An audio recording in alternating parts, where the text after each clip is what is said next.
What's up, guys, and welcome to this week's episode of the Book of Danny.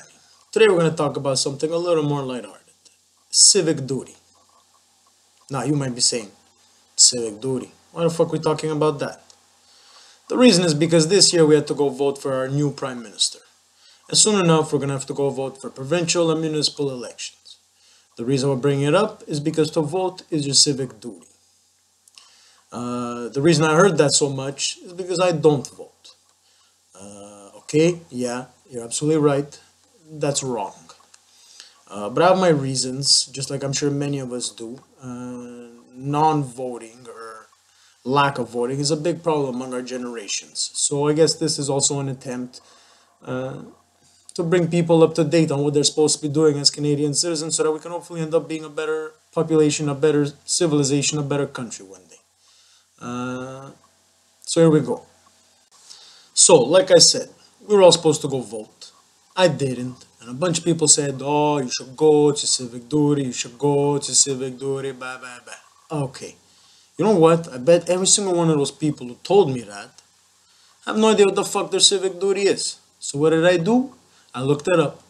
My research brought me to the Canadian immigration site. Why? Because anybody who immigrates to this great country's got to know these things if they want to be a citizen. It's a short list, couple things. I'm going to go through it with you, just to make sure that you yourself, or especially all the people who told me that, are also following their civic duty. Now, even though it doesn't come in at number one on the list, I'm going to start with it to get it out of the way right away. Voting in elections. Now, this means that every Canadian has the right to go vote for who they think is going to lead this great country. Now, without going into too much detail on what I think about the value of one vote, or popular vote, or all these other things, I just basically want to mention that if it's my right to vote, it must also be my right to not vote. And yeah, you're right. Everyone should vote. People died for a right to vote, whatever. You're absolutely right. I'm not going to argue. I'm not proud of the fact that I don't vote, but it is what it is. I don't. And like I said, I have my reasons. And you know what? I'm allowed not to. So, we got out of the way. Let's move on to bigger and better things. The next one on the list is a pretty straightforward one: obeying the law. Now, before you start acting all cool, all you people that have exceeded the speed limit while driving, all you people that have pirated music, books, movies, etc., all you people that have already worked for cash under the table, all you people that have already had a drink before you were 18, all you people that played hockey in the street, and worst of all you people that you would ride your bike on the sidewalk, guess what? You all fucked up on your civic duty. Welcome to the team, guys. It's getting bigger real quick, this team. All of a sudden, it's not super straightforward this. All of a sudden, a lot of us are no longer model citizens. Now, you know what? Everybody's allowed a chance. Let's keep going down the list. See what else you fucked up on, shall we? Third on the list is responsibility for oneself and their family. What does that mean? I read into it. I got to the first three words and I stopped there because I already saw how many people fucked up. It starts with this: getting a job. It then says that work contributes to one's personal dignity and self-respect. Now, you know what? There's a lot of hardworking Canadians out there. I'd like to think I'm one of them.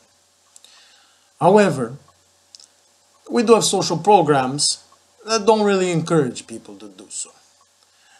The ones that are in place are good. Welfare and unemployment, both of them are absolutely necessary. There's no arguing that. But as a seasonal worker, I know there's a lot of people on unemployment that could find ulterior employment.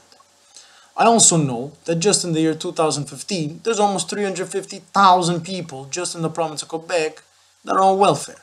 Now, before I start sounding like a douchebag, I just want to let you know that an estimated 60% of those 350,000 people are considered to be under 29 years old and or completely apt to work, but just really don't feel like it. I mean, if that wasn't a real problem, people wouldn't be going crazy trying to fix it. Now, don't look just yet, but I'm pretty sure our team of people who don't follow their civic duty just got a whole lot bigger. At this rate, we should get jerseys For the price we're gonna pay each, it's gonna cost us nothing. Number 4 on the list is serving in a jury. This one's pretty straightforward too. You know why? Because if you don't go, you go to jail. Now let's analyze that for a minute. Before you all start telling me how much you would love to be on a jury, let's consider the fact of how many people tried to get out of it so that they had to make a law obliging you to do it. And you know what? I'm pretty sure if there wasn't a law against not going, most of you out there would skip out. I mean, who wants to miss a day of work, go stand there, sit on a chair, this, that, all day, waste their time for what? Maybe you don't get caught. Maybe you do and you gotta decide who killed somebody. It's a lot of pressure. Either way, I'm sure a bunch of you out there fucked up on this one too. How many of you did go get a doctor's note just to get out of it? Don't tell me you're a model citizen. Get serious. Number 5. Protecting and enjoying our cultural heritage and environment. Now yeah, this means a lot of things. But let's just focus on the environment part, because that's the easy one. So what? You smoke cigarettes? You fucked up. You drive a car?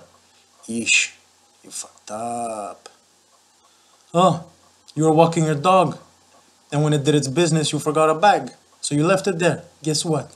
You literally walked away while you left a big steaming pile of civic duty on the floor behind you. Last but not least on the list, helping others in the community. What, are you kidding me? Do we even have to touch this one? How many of you go help feed the poor? How many of you even give money to the poor? How many of you have a bag of old clothes that you don't want no more, but you don't even bring them to the box at the corner of the street because you're too lazy? How many of you don't even go welcome a new neighbor when he shows up on the street, or help that old man when he's putting up his temple all by himself, or help an old lady cross the street, or open the door for some? Nobody does that no more. You know why? Because it's 2015 and we're all egotistical pricks. Everybody worries only about themselves. I'm not the only one. And don't pretend. So you know what? Get serious. Alright guys, in conclusion, it turns out there's not that many of you out there who follows your civic duty. And for those 5-6 people left in the whole country who do, good job guys. You're upstanding citizens. You're living the dream. You're an exceptional role model for the rest of us. For those of us who don't follow our civic duty, not going to vote is literally the least of our problems. It happens once every couple of years. You didn't go. Big fucking whoop. The country still runs. Don't start throwing that shit around if you don't even know what it means. And if you obviously don't follow it either. So you know what?